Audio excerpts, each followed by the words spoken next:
Tatlong lalaking most wanted person ang arestado ng mga otoridad dahil sa kasong murder sa Cotabato City. Sinisiguro naman ng PNP na kanilang ipagpapatuloy ang maigting na operasyon laban sa mga wanted persons upang matiyak na mananagot ang mga lumalabag sa batas at mapanatili ang kapayapaan at kaayusan sa komunidad. Patrolwoman Leonora Gawang sa balita.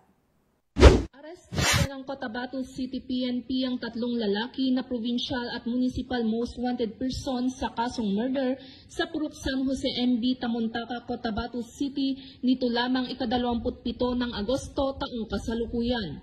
Kinilala ni Police Colonel Giben M. Bongkayaw, City Director ng Cotabato City Police Office, ang mga suspect na sina alias Sanip, 47 na taong gulang, alias Pe, 32 na taong gulang at alias Fai, 21 na taong gulang na pare-parehong residente ng nasabing lungsod.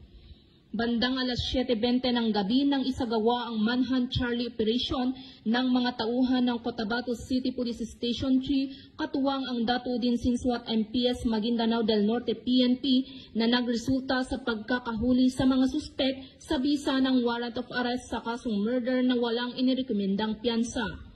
Samantala, kasalukuyang nasa kustodiya ng Police Station 3 ang mga naarestong suspek para sa dokumentasyon at tamang disposisyon. Ang matagumpay na operasyon na ito ay nagpapakita na ang mga kapulisan ng Cotabato City PNP ay hindi titigil sa kanilang sinumpaang tungkulin na sugpuin ang anumang uri ng kriminalidad upang mapanatili ang kaayusan at kaligtasan ng bawat mamamayan sa kanilang nasasakupan.